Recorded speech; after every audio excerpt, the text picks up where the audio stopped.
Good morning, Warhawks. I'm Joey, and today is Thursday, February 11th. This is WTN News. Thanks for tuning in.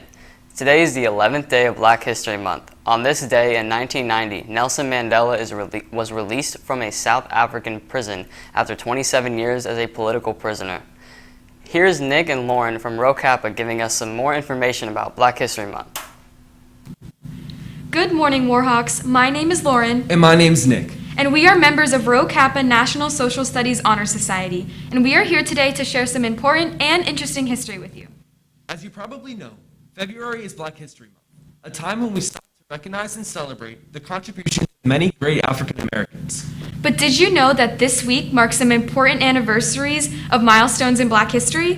For example, Oprah Winfrey became the first Black woman to host a nationally syndicated talk show this week back in 1986. Oprah's very popular talk show ran for 25 seasons and won 16 Daytime Emmy Awards. And this week, back in 1995, Bernard Harris became the first African American astronaut to walk in space.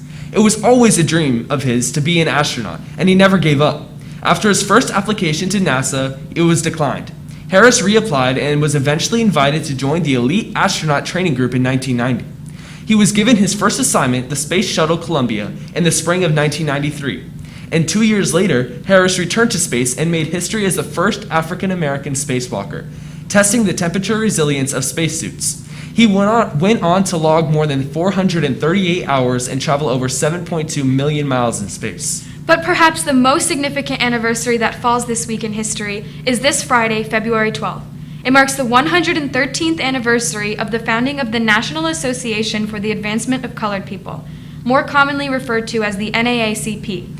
This organization is America's oldest and largest civil rights organization. It was formed in New York City by white and black activists, partially in response to the ongoing violence against African Americans around the country. The NAACP played a pivotal role in the civil rights movements of the 1950s and 1960s. One of the organization's key victories was the U.S. Supreme Court's 1954 decision in Brown v. Board of Education that outlawed segregation in public schools. That's all for now, but Rho Kappa will be back next week with a spotlight on one famous African American leader with an important Florida and Pinellas County history connection. Now back to you, Joey. Thank you, Nick and Lauren. Do you have a special someone that you'd like to give a carnation to? If so, the freshmen are selling them for $1 each or 6 for $5 before school, during break, and at lunch. Today is the last day to get your carnations. Today in sports, at 3 there will be a tennis match away at Countryside. Go out and show your support if you can. The girls' basketball team will be playing away in Wiregrass at 7 for regions. Good luck, Warhawks. Here's Mia with a report about Valentine's Day.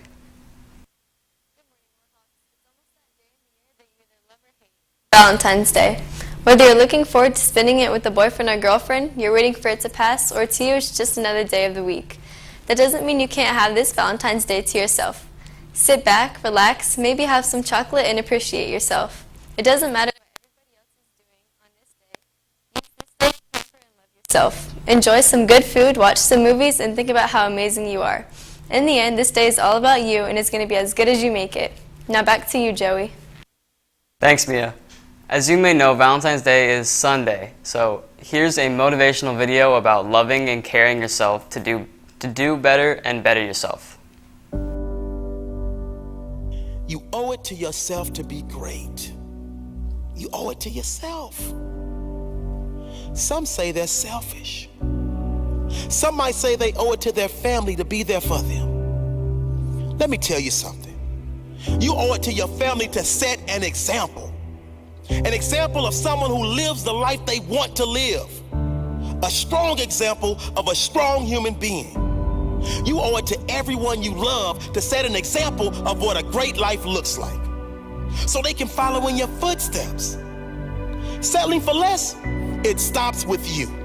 Accepting average, it stops with you. Strength, courage, determination, and a beautiful life, that starts with you. You can't help anyone until you help yourself. And when you make you strong, that strength will spill over to everyone else. They will be inspired by you. They will follow your example. Some say to focus on yourself is selfish. I say To settle for a mediocre life that you hate? That's selfish. Because that will be replicated for many generations to come. Until someone says enough is enough. Activities on the show. Send us your news to merrimanma@pcsb.org. If you are interested in being on the show, we would love to have you. Email us for details. Thank you for watching WTN News and have a great day, Warhawks.